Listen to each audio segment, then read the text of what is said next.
a, a hablar de un tema bastante extenso, que es una patología que realmente es nueva en cuanto a la optimización del tratamiento. Y se ha ido descubriendo pues algunas cosas que desconocíamos completamente de la enfermedad y era una enfermedad huérfana. O sea, realmente no había mucha investigación en esta patología hasta hace más o menos 10 12 años. Pues, la definición simplista de triple negativo es receptores de estrógeno y progesterona negativo, HER2 negativo, y sabemos que los HER2 neu positivos van a ser alrededor del 25% de las patologías de cáncer de mama que vemos y alrededor del 75% de los receptores de estrógeno van a estar positivos en general. Entonces, triple negativo va a representar el 15% de los casos. Es un tumor agresivo con altas tasas de recurrencia y hasta hace más o menos 3 4 años el estándar de tratamiento que se aceptaba era la quimioterapia. Sabemos que esta es una enfermedad más común en jóvenes, en mujeres afroamericanas, en hispanas, y que hasta en un 80% de las pacientes triple negativo puedan tener alguna alteración germinal en lo que es BRCA1. En este estudio, hasta el 50% de las mujeres afroamericanas de cualquier origen pueden ser pacientes con cáncer de mama triple negativo. El problema real de la enfermedad es este, o sea, son mujeres jóvenes que tienen el pico de recurrencia principalmente alrededor de los 2 años luego del diagnóstico y que va a ser muy similar si sobreviven en los primeros 4 años sin que haya recurrencia en comparación con los otros tipos de cáncer de mama. Y eso les decía que era una definición simplista, solo decir que la paciente es HER2 negativo, de estrógeno negativo o progesterona negativo, cuando vemos este tipo de clasificaciones donde ya se involucran situaciones un poquito más finas y complejas, donde ya se pueden identificar hasta alrededor de 5 tipos de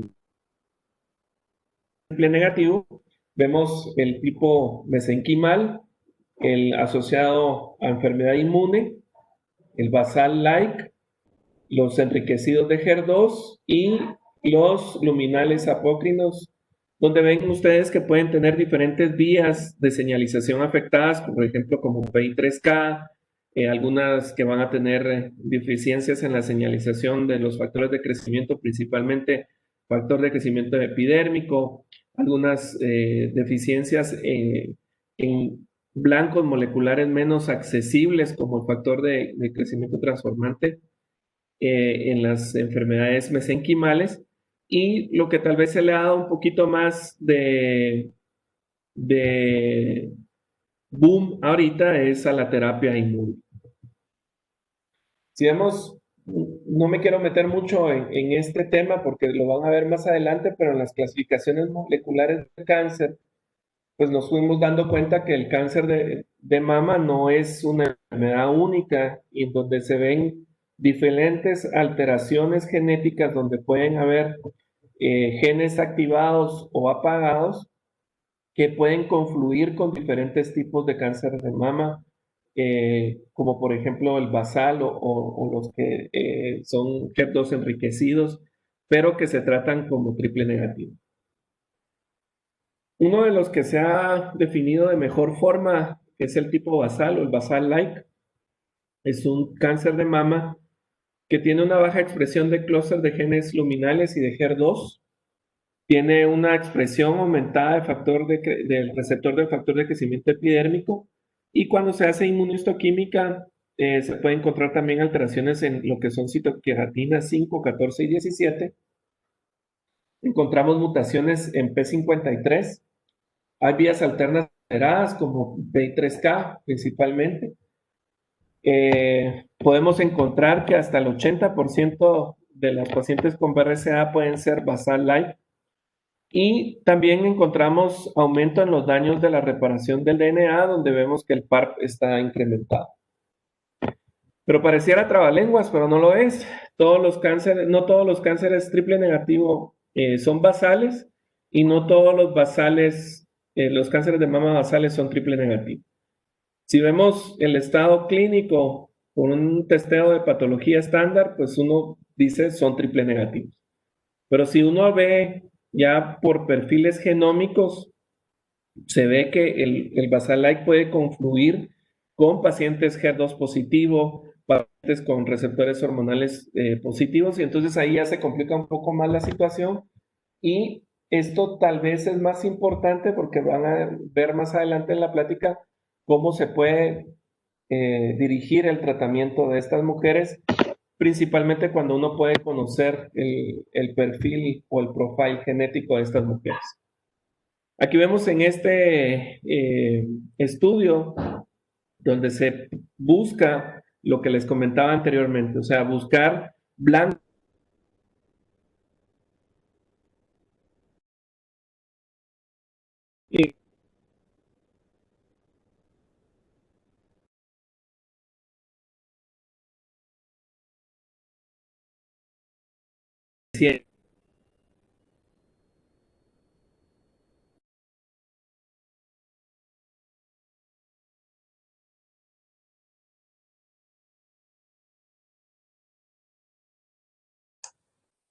Te perdimos, Noé.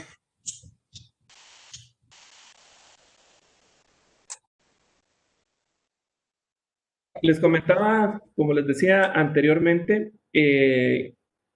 se ha tratado de evaluar cuál es la mejor terapia para este subtipo tan grande, tan amplio y tan heterogéneo como es el cáncer de mama triple negativo. Y si ven en este profile genético que se investigó acá, se han ido evaluando diferentes vías donde se puede bloquear, y se han identificado hasta 6 subtipos, donde se puede bloquear la replicación del DNA por el ciclo celular, la comunicación intracelular, la señalización inmune, el factor transformante beta, algunas vías de señalización o de adhesión celular, principalmente las claudinas, y algo que es bastante reciente como es la señalización del receptor de andrógeno. En el 2013, Hugo me pidió favor de dar este tema la primera vez. Me recuerdo que yo hasta mal me sentía porque no tenía información adecuada o valedera para dar la plática, pero ahora que me dio otra vez el tema, se ha ampliado mucho el conocimiento de este tumor.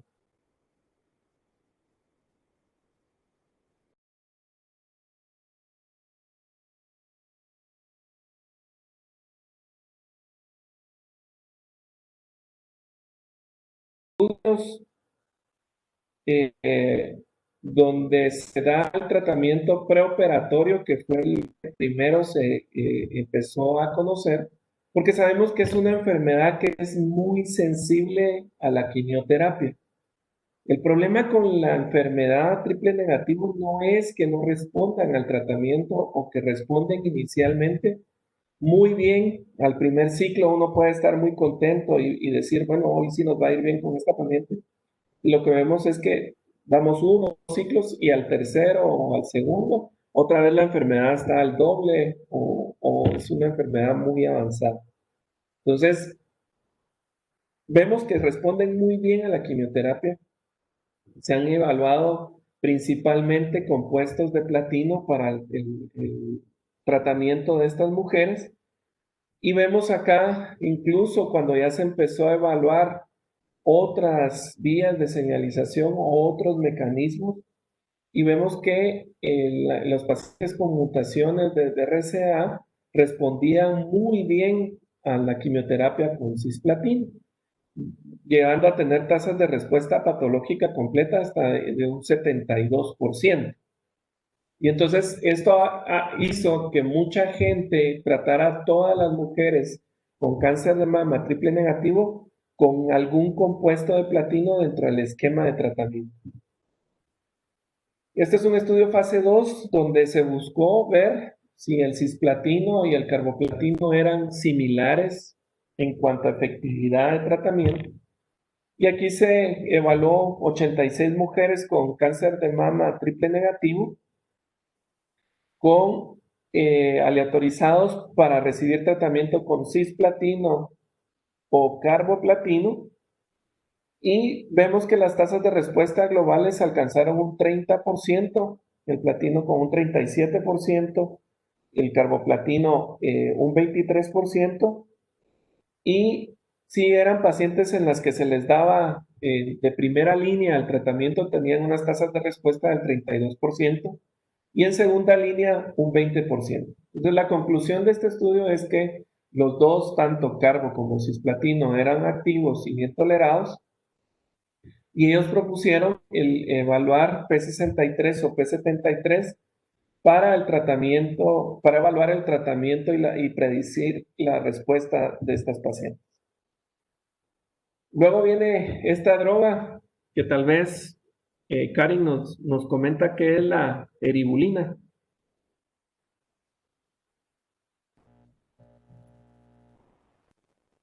Buenas noches.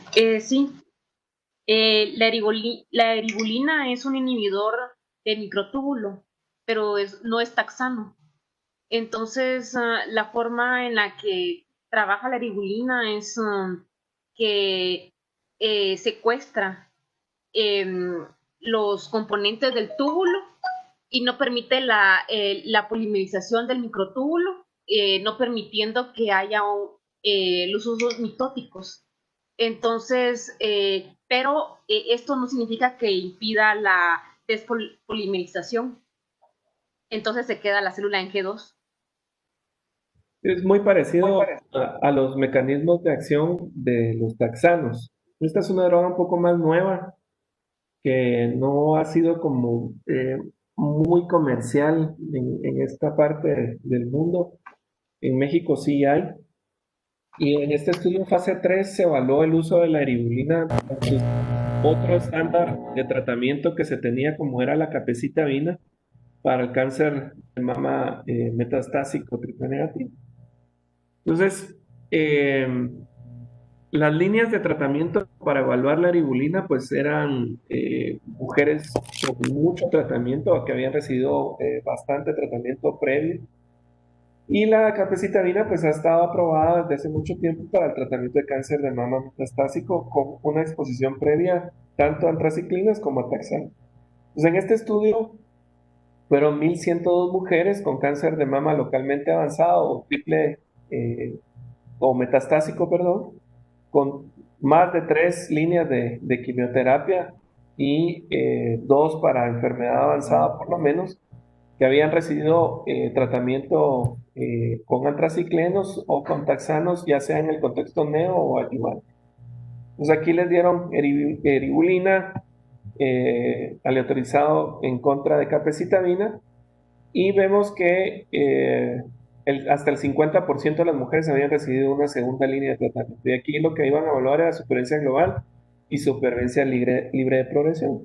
Entonces, en un análisis de subgrupos ya preplaneado, observaron que las mujeres que eran triple negativo parecían tener una mejor supervivencia con el uso de la eribulina comparado con aquellas que no eran triple negativo, y se ve que la supervivencia global en las pacientes triple negativo en el uso de la eribulina era de 14.4 meses comparado contra 9.4 meses en la capecitabina. Entonces esto es lo que se tenía como la idea o lo que se tenía de esta enfermedad. Y del 2012 para el 2016, más o menos, los avances o los reportes de tratamiento en cáncer de mama triple negativo no eran nada alentadores. Entonces, vamos a empezar porque ese es como el orden mental que tenemos del tratamiento neoadyuvante, adyuvante y cáncer de mama avanzado. Pero cuando ustedes ven cómo se desarrollan cómo se desarrollan los tratamientos, generalmente empieza al revés cómo se van probando las drogas en las diferentes fases de tratamiento. Entonces, aquí vamos a empezar por el ordenamiento mental que tenemos del tratamiento de enfermedad temprana hacia enfermedad más avanzada. Entonces, vamos a hablar de lo que se conoce de adyuvancia en este grupo de pacientes de cáncer de mama triple negativo, donde se les da neoadyuvancia. Entonces, sabemos que las pacientes responden muy bien al tratamiento, como les decía anteriormente, vimos las gráficas que hay incluso pacientes que tienen hasta un 72% de respuesta patológica completa, pero vemos que también cuando se evalúa de manera general en las pacientes con triple negativo, se encuentra hasta un 30% de respuesta patológica completa con quimioterapia comparado contra aquellas que eran HER2. O sea, ahorita no estamos comparando bloqueo anti-HER2 versus quimioterapia, sino que solo estamos viendo como el subgrupo de pacientes eh, de forma global. Y si uno evalúa a los pacientes basal line, se encuentran respuestas patológicas completas hasta de un 50%.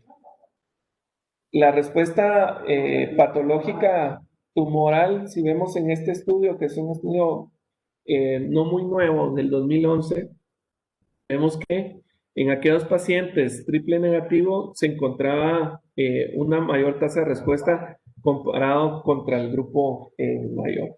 Si vemos este otro estudio del 2016, donde se evaluó el impacto de adicionar carboplatino a una droga antiangiogénica como el bevacizumab, de manera neoadyuvante vemos que las respuestas patológicas completas, cuando se utilizaba carboplatino, se alcanzaba hasta un 60% versus un 44% cuando no se utilizaba, y con bevacizumab alrededor de un 59% versus un 48%. Entonces se veía que adicionarle al tratamiento estas drogas, pues hacía que la respuesta patológica completa se incrementaba.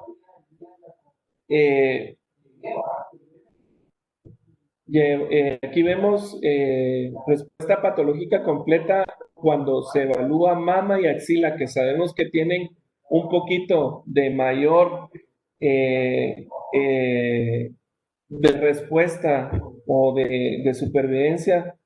Vemos que cuando se utilizaba carboplatino tenemos una tasa de respuesta mejor con una 54 versus un 41%. Pero si ven, y les puse por eso tan grande la tabla del tratamiento, donde se ve que la toxicidad se incrementa significativamente, se adicionan más drogas, y esto es algo que uno espera. Entonces, siempre hay que tener cuidado, como siempre les he dicho, o sea, no siempre el incrementar los fármacos es mejor, porque también vamos a tener más toxicidad. Entonces, en este otro estudio que está publicado en el Lancet Oncology del 2014, vemos que también al incrementar el tratamiento platino en este estudio el de par Sixto, vemos que las tasas de patológicas completas de respuesta se incrementaron hasta un 53.2% versus 36.9%. Pero si vemos todo lo que se compara con las terapias con carboplatino, se incrementó la toxicidad significativamente. Entonces hay que tener mucho cuidado, que es una buena estrategia de tratamiento, pero que los pacientes van a tener mucha complicación. Entonces, ¿cuáles eran como las guías hasta el 2018 en cuanto al tratamiento neoadyuvante en cáncer de mama triple negativo? Y vemos que ESMO y NCCN tenían como recomendaciones no muy similares. Vemos que ESMO dice que la adición de los compuestos de platino, carboplatino a la quimioterapia neoadyuvante incrementa las tasas de respuesta en tumores triple negativo, particularmente aquellos que eran BRCA mutados. Entonces, pero NCCN no recomendaba la adición del carboplatino en la terapia estándar de neoadyuvancia. Entonces, otra vez nos quedábamos de si lo usamos, no lo usamos, ¿qué va a pasar? Pues hasta el sol de hoy realmente queda a criterio del clínico el adicionar o no latino en las terapias de tratamiento neoadyuvante, pero vamos a ver cuáles son las nuevas estrategias que se están evaluando en enfermedad temprana. Obviamente esto es demasiado reciente, la información puede resultar hasta contradictoria y uno puede decepcionarse de los resultados que uno tiene, pero es bueno saberlo porque la publicidad o el bombardeo que se tiene con la terapia inmune es bastante complicado y debemos de ir seleccionando a qué pacientes sí darles o no darles el tratamiento. Aquí vemos los dos que se han evaluado más a profundidad de las terapias de los inhibidores checkpoint de inmunidad, como es el atezolizumab y el pembrolizumab.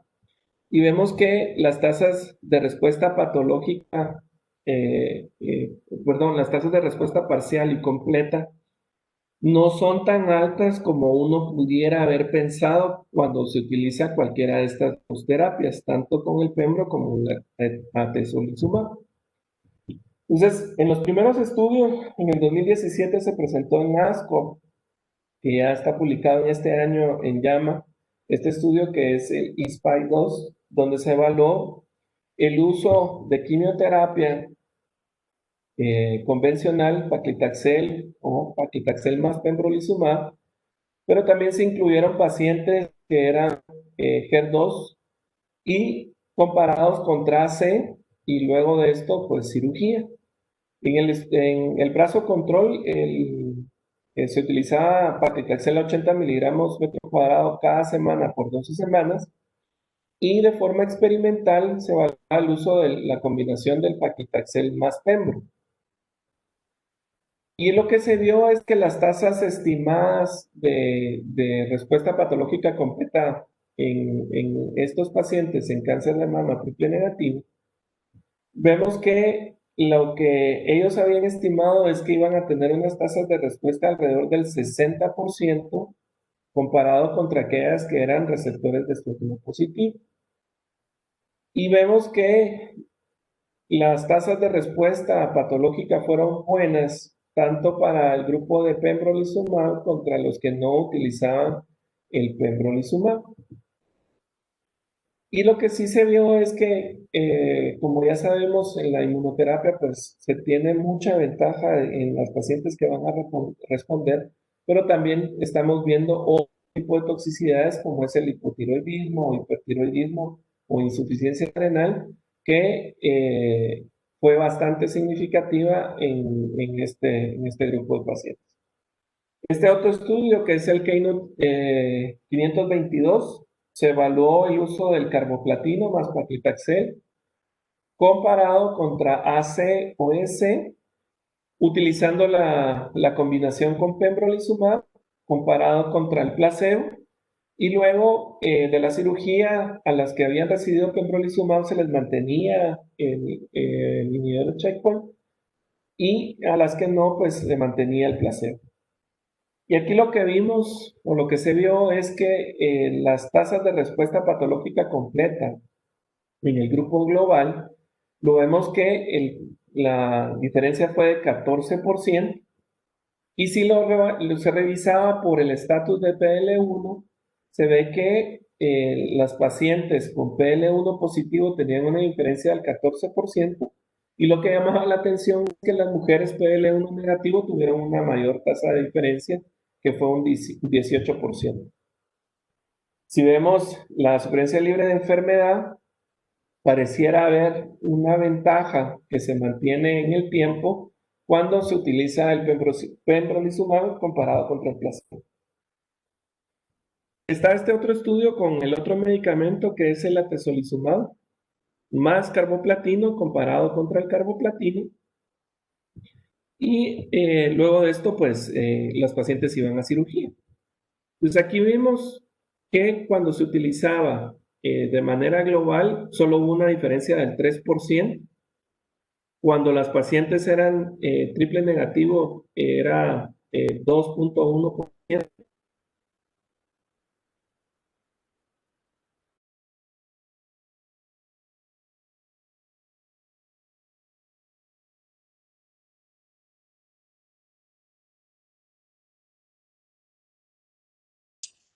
Entonces, esta es la otra estrategia de tratamiento que es el atezolizumab. Y vemos que prácticamente pues el estudio fue negativo en cuanto a las tasas de respuesta patológica. Si vemos de manera global fue alrededor de 3%, tanto global como PL1 positivo, el PL1 negativo fue similar y quisieron evaluar de alto riesgo o temprano, igual otra diferencia del 3% y en localmente avanzado fue prácticamente igual. Entonces, realmente el estudio fue decepcionante en cuanto a los resultados y quisieron evaluar si la forma de cómo se interpreta la positividad del PL1 influenciaba en la tasa de respuesta y vemos que tampoco.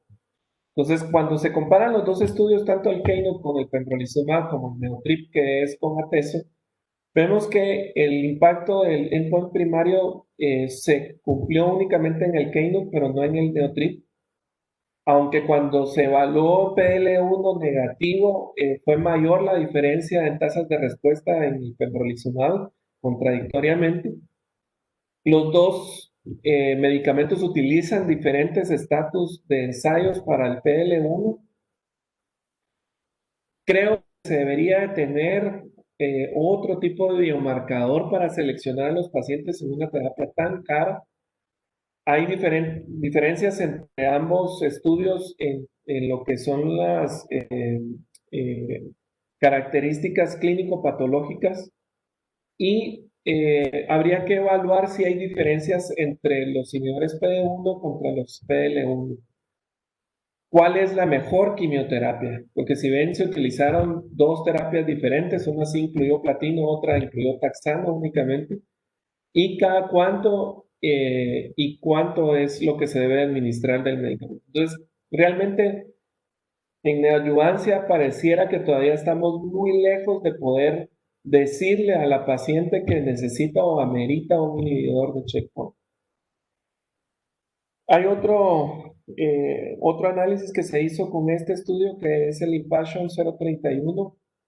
Es un estudio aleatorizado doble ciego, donde se evaluó el uso de atezo con el paclitaxel unido a albúmina, que es el paclitaxel, y sí se documentó que independientemente del estatus de PL1, los pacientes sí se beneficiaban del uso del atezolizumab. Este es otro medicamento que se está evaluando en este contexto, que es durvalumab, que es un anti-PD1, comparado con el uso de nab-paclitaxel, y en este pues todavía no tenemos resultados para poderlos compartir, pero este es el diseño tratando de evaluar nuevamente en neoadyuvancia.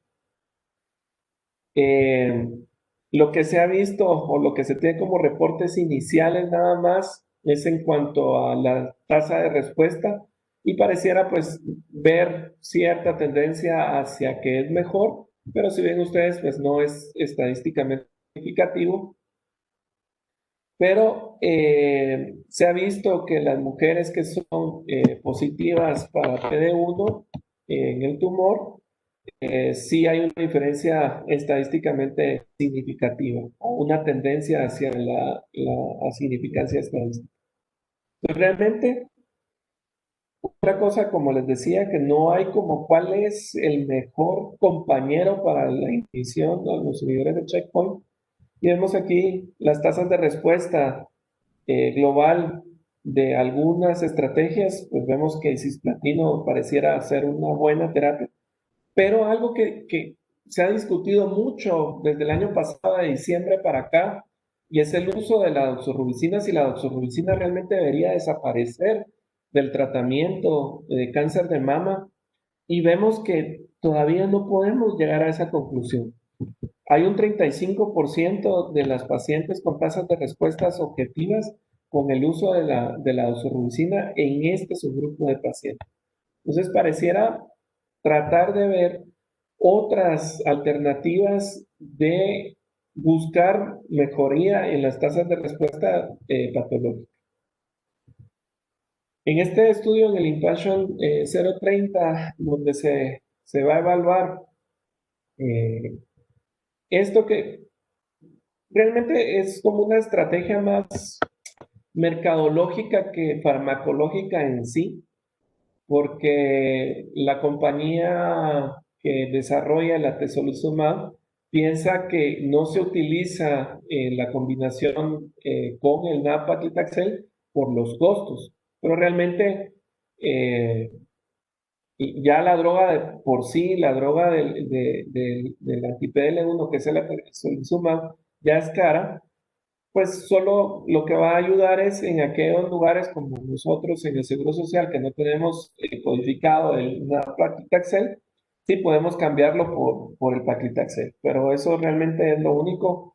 No creo que vaya a ser estadísticamente superior al estudio con el Paclitaxel, pero vamos a ver cuáles son los resultados.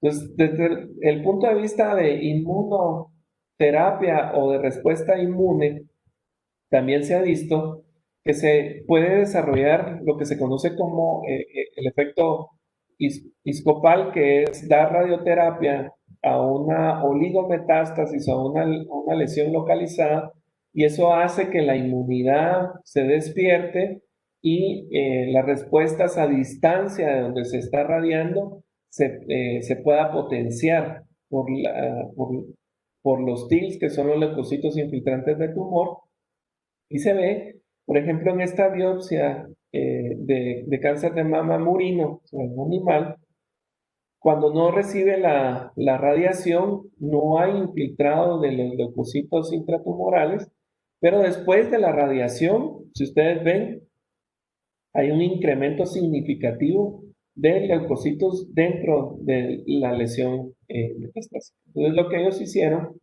es ver si solo dar la radioterapia hacía un efecto inmune de manera adyuvante.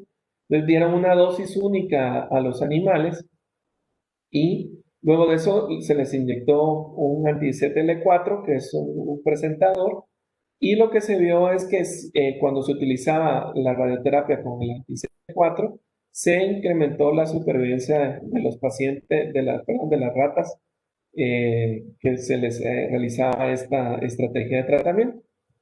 En este estudio fase 2 de pembrolizumab más radioterapia, que ya hay, se está planeando estudios de pembro más radioterapia en otros tumores, vemos que en este estudio pequeño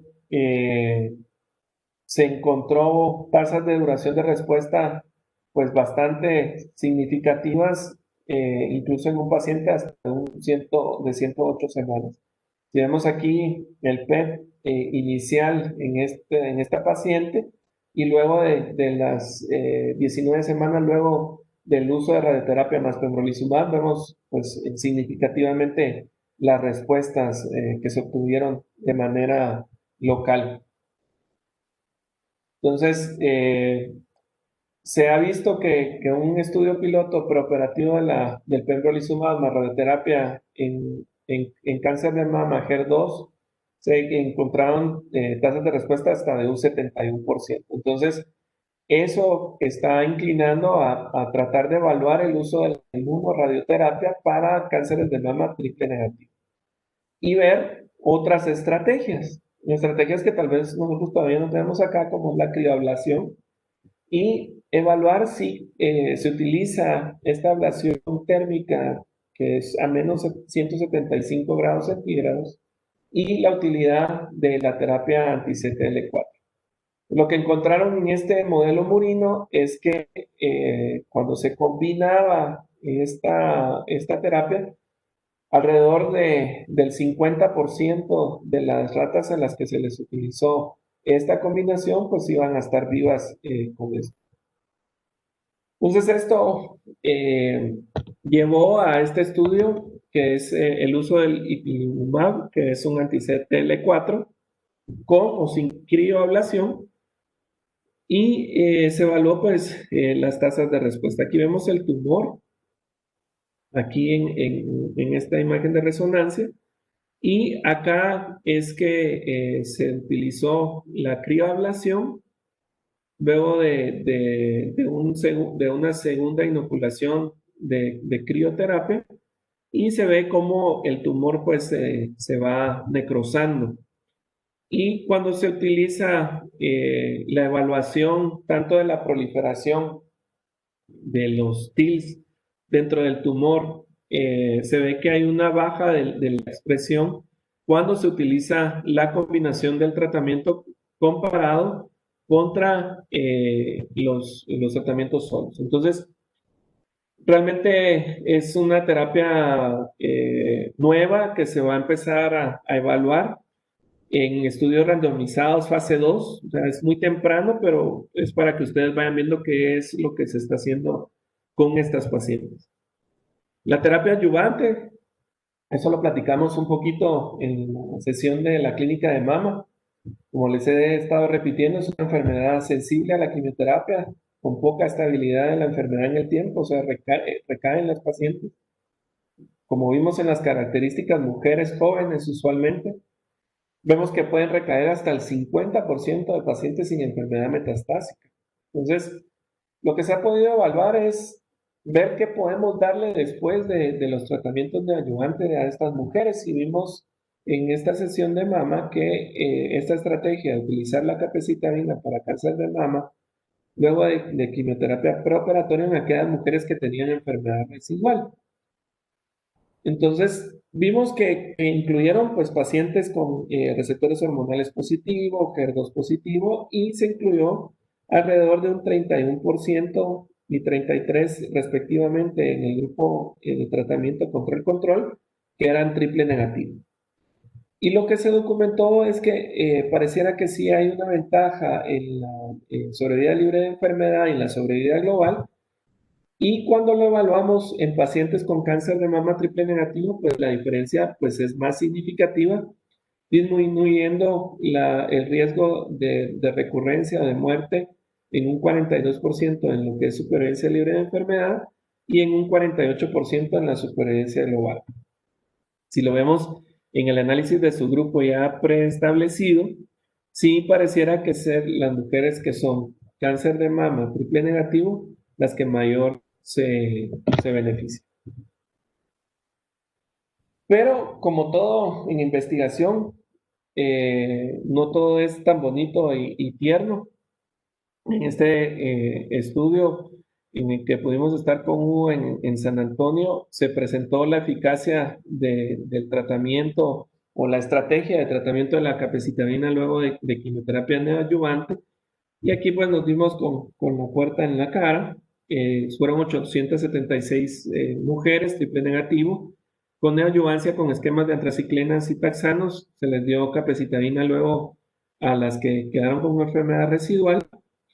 Y lo que encontraron es que luego de una mediana de seguimiento de 7 años, la supervivencia libre de enfermedad se mejoró con el uso de la capecitabina únicamente un 3% y la supervivencia global de un 86 versus un 85. Lo único que fue positivo de este estudio fue que se comentó que en los pacientes que no eran basales, o sea, que tenían inmunohistoquímica negativa para IGPR y citoqueratina 5 y 6, se vio que la supervivencia libre de enfermedad fue alrededor del 10% de mejoría comparado con el uso de la observación nada más. Y en cuanto a supervivencia global, un 89 versus un 79%. Entonces, pareciera que no es para todas, pero que sí se benefician las mujeres de darles más tratamiento luego de la quimioterapia. Ya hablando en enfermedad avanzada, y el tratamiento actual, pues es quimioterapia, o sea, no hay todavía una ventaja en otras estrategias, como vamos a ver, que pareciera que sí va a haber una tendencia hacia esto, pero aquí es usar lo que no se ha usado. O sea, tratar de utilizar medicamentos que no se usaron previo, tanto en el contexto neoadyuvante como adyuvante, para dar el tratamiento con quimioterapia. De los que más se han evaluado es los taxanos. Aquí vemos en esta tablita, se las puse porque están bastante resumidos los efectos adversos y las dosis usuales que se utilizan de las tres drogas.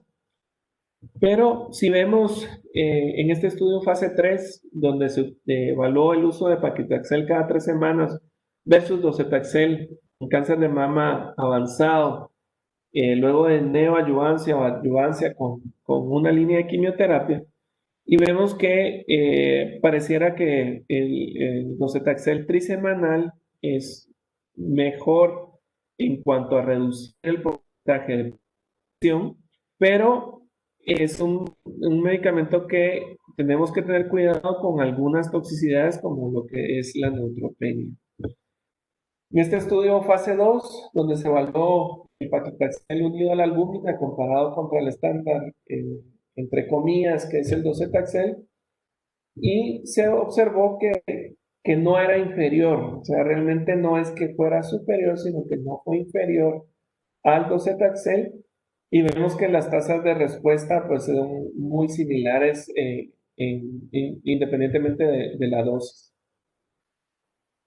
Ahora bien, en aquellas pacientes en las que uno quiere utilizar el platino en cáncer de mama avanzado, probablemente aquellas mujeres que tengan crisis visceral o que necesitemos que tengan respuestas más rápidas, probablemente es una buena estrategia de tratamiento mientras el estado funcional de la paciente no permite.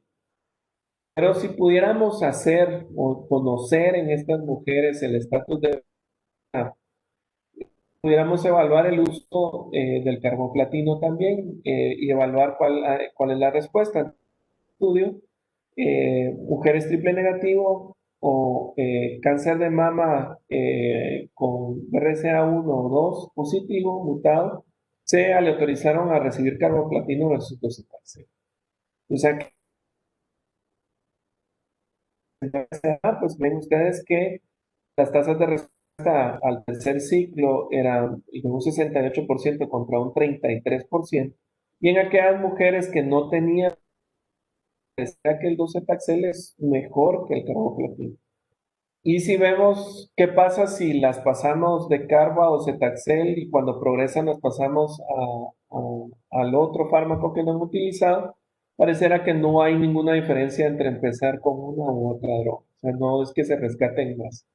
En cuanto de manera global, la supervivencia libre de progresión fue muy similar, 3.1 con el carboplatino, 4.5 con los docetaxel. Y en la supervivencia global fue muy similar, 12 meses para los dos. Ahora bien, si vemos en cuanto a aquellos pacientes que utilizan carboplatino comparado con docetaxel, pero conociendo el estado de mutación del BRCA, parecerá ser que las mujeres con mutación, el carboplatino es mejor que el docetaxel.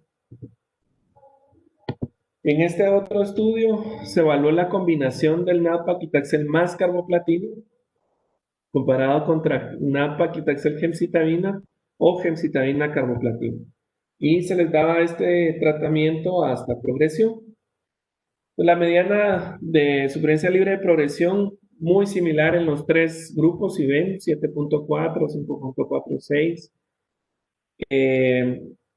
Y en la supervivencia global, tal vez lo que llama la atención es que se alcanzó pues una supervivencia mejor en el grupo del nab-paclitaxel contra el carboplatino de 16 contra 12 meses. En este estudio también se evaluó el uso de la otra droga que platicamos, que es la eribulina, versus la elección del médico que iba a utilizar este fármaco. Y lo que se vio es que en cuanto a supervivencia libre de progresión es similar, 3.7 versus 2.2.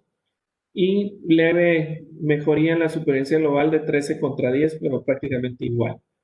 Si uno evalúa de forma no predeterminada en el subgrupo, pareciera que las mujeres que tienen enfermedad visceral se benefician más del uso de la eribulina comparado contra cualquier otra quimioterapia.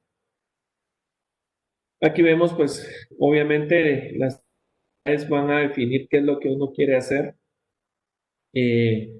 Neutropenia fue mayor en el grupo de la eribulina, la neuropatía periférica también fue mayor y vemos que en cuanto a los efectos adversos fatales fue del 1% en ambos brazos. Eribulina versus capecitabina, vemos que la mediana supervivencia es igual, entonces ya nos hace cuestionarnos si una droga que es mucho más cara, mucho más tóxica, es mejor que un tratamiento que aunque no sea tóxico, la gente tiene la percepción de que lo es y lo acepta con más facilidad. Sí, vale la pena darle este tratamiento. Y esto fue también, si uno evaluó de forma global tanto HER2, receptor de estrógeno y triple negativo, pareciera que las mujeres triple negativo son las que hicieron que el beneficio de la eribulina fuera mayor. Entonces, de una forma general, vamos a intentar pasar a algo más específico que todavía no tiene datos tan contundentes, pero que pueda ser una orientación hacia evaluar eh, mejores resultados. Entonces, cuando uno decide hacer test de BRCA en aquellas pacientes con cáncer de mama metastásico, aquí están pues lo que ya ustedes ya deberían de saber, que es los factores del paciente y la historia familiar. Si no se cumple con estos criterios, no deberíamos de indicar o de aconsejar el utilizar las pruebas de mutación. Entonces, aquí lo que se quiso evaluar es que, como ustedes saben, cuando hay una mutación en el gen del reparador que es BRCA, muchas de las vías de PARP van a estar alteradas. Entonces, por eso es que en este grupo de pacientes, los inhibidores de PARP, como el olaparib, se planteó como una de las respuestas, o se planteó teóricamente que debería de ser una de las mejores estrategias de tratamiento. Pero como les digo, o sea, uno cuando se mete a hacer investigación no siempre encuentra lo que uno quiere, aunque la estadística siempre uno la puede manejar para observar lo que uno quiere ver. Pero si ustedes ven los números crudos, realmente el dar quimioterapia contra olaparib únicamente mejora alrededor de 2.8 meses con una droga un poco más cara. Pero si vemos las tasas de supervivencia, que al final lo que uno quiere es que el paciente viva más. O sea, siempre se hace como el subrogado de la supervivencia global en cáncer de mama es la supervivencia libre de enfermedad. Pero si ven los números crudos, quimioterapia versus el inhibidor de PARP fueron iguales. Y aquí vemos que es más tóxico, que eso también es algo importante, aunque cuando uno habla de toxicidades, uno escoge la toxicidad que le quiere dar al paciente. O sea, la toxicidad realmente no es algo que sea lo primero que uno ve en cuanto a qué dar, sino que saber qué es lo que uno espera y qué es lo que uno tiene que hacer para manejar el efecto adverso. Este otro inhibidor de PARP, que es el tazoparib, aquí vemos comparado de este estudio con pacientes que en el cohorte 1 tuvieron respuesta al platino y tuvieron progresión luego de 8 semanas, o aquellas pacientes que recibieron más de 3 regímenes citotóxicos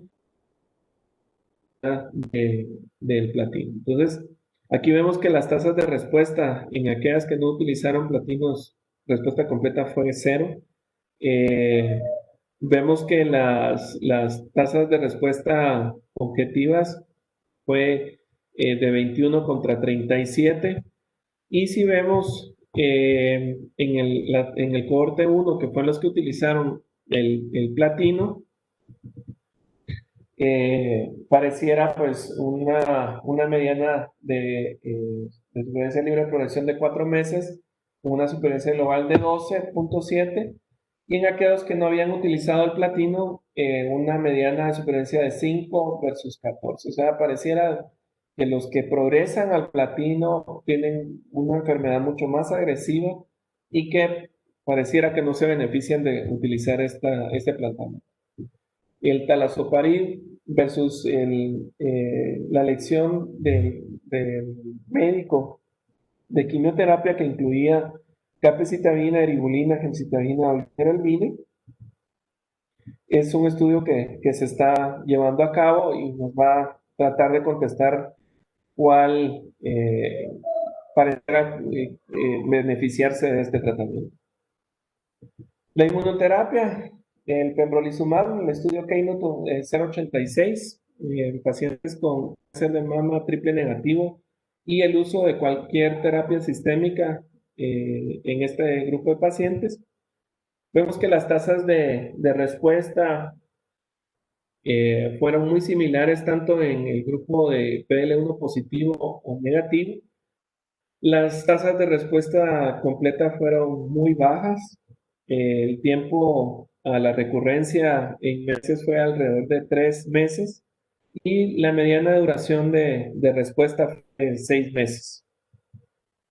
Si ven aquí las gráficas, pues tanto supervivencia libre de progresión como supervivencia global son gráficas pues nada alentadoras, que no pareciera ser una buena estrategia de tratamiento. Y en cuanto a la supervivencia libre de progresión, más o menos a 3 meses van a estar sin progresar el 41% y a 6 meses cae hasta el 28%. Pareciera que la respuesta no se mantiene por mucho tiempo con este tratamiento. Los pacientes que, dependiendo de qué respuesta hacen, obviamente los pacientes que hacen algún tipo de respuesta van a tener una mejor supervivencia libre de progresión, pero realmente esto pareciera ser un poquito más tratando de buscar algo positivo en algo que fue muy negativo. Las toxicidades pues, las usuales que uno ve en los inhibidores en los inhibidores de checkpoint. Y aquí vemos pues el estudio de la teso más paclitaxel en cáncer de mama triple negativo. Primero se utilizó este estudio fase 1B, donde se encontró cuál era la mejor combinación de dosis y la seguridad y tolerabilidad fue el endpoint primario. La mediana de seguimiento fue de 6 meses y se evaluó que ningún paciente falleció secundario al tratamiento, y vemos que las tasas de toxicidad, pues dependiendo de lo que uno ya sabe, neutropenia, trombocitopenia, diarrea, probablemente más dado por el nab-paclitaxel que por el checkpoint, pero ya uno también tiene que esperar pues las toxicidades que da los inhibidores, como puede ser diabetes, alguna itis, hipotiroideo, hipertiroideo, neumonitis. Eso es lo que uno puede observar. Y ya otras estrategias como el uso del nivolumab, luego de inducción con radioterapia, como vimos anteriormente. Vemos aquí la inducción fueron 8 grays a un sitio metastásico, 3 ciclos durante 2 semanas. Y luego de eso, pues evaluar la quimioterapia o no, la no inducción. Y a todos estos pacientes, pues se les dio el nivolumab. Si ven aquí, las tasas de respuesta para todo el cohorte de pacientes fue alrededor del 22%. Y se ve en los análisis preliminares que los pacientes que recibieron inducción con doxorubicina y cisplatino tuvieron mejoría en cuanto a supervivencia libre de progresión, y aquellos pacientes también que en las biopsias del tumor se encontró mayor cantidad de La supervivencia libre de progresión mediana fue de 3.4 meses. Y estos son todos los estudios que se tienen o que están corriendo actualmente con algún inhibidor de PD1 o PDL1 y vemos cuál ha sido la respuesta. Lo que sabemos es que muchos de los pacientes que tienen enfermedad triple negativo tienen algún daño en el andamiaje de la reparación microsatelital y pueden estar asociados a alguna alteración tanto en PDL1 como en PD1. Y entonces se ha evaluado el pembrolizumab, que es el que más se ha estudiado en cuanto a lo que es inestabilidad microsatelital, luego de enfermedad progresiva o previo al tratamiento, y se evaluó en diferentes tumores, principalmente en el que más se ha estudiado es el cáncer colorectal, y vemos que en los pacientes con cáncer colorectal, pues las tasas de respuesta son alrededor de objetivas del 36%, y los no colorectales fue alrededor del 46%. Ahí se incluyó pacientes con cáncer de mama.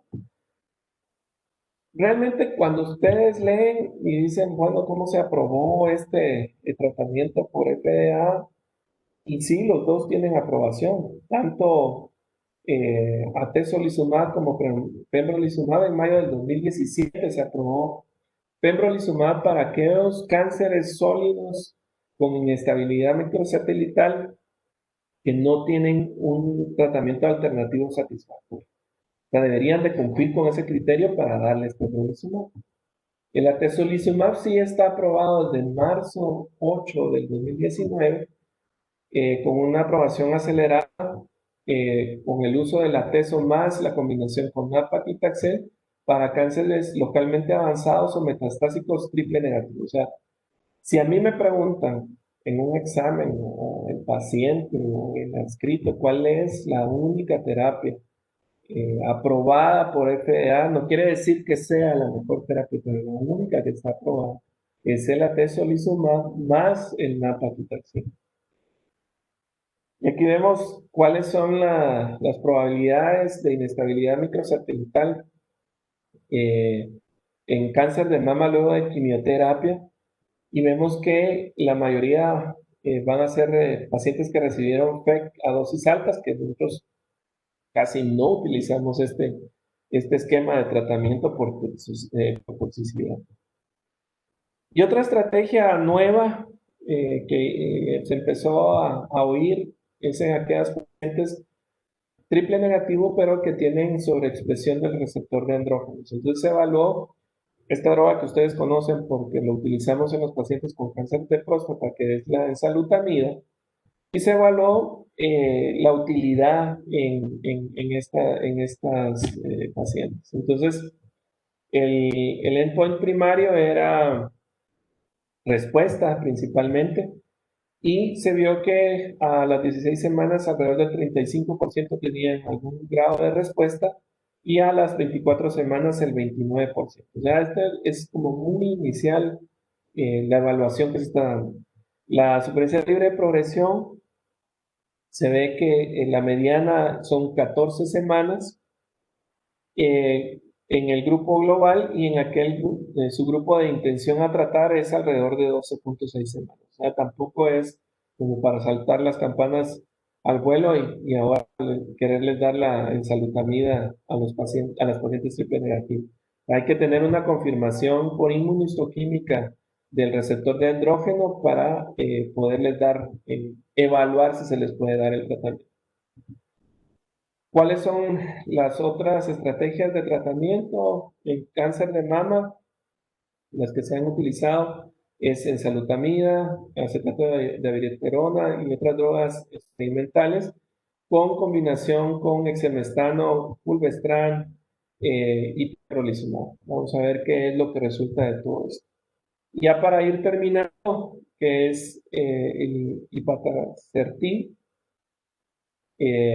comparado contra paclitaxel, Y lo que se vio es que este medicamento en combinación con el paclitaxel presentaba pues una mejoría en la supervivencia libre de progresión de alrededor de 2 meses, siendo bastante benévolo.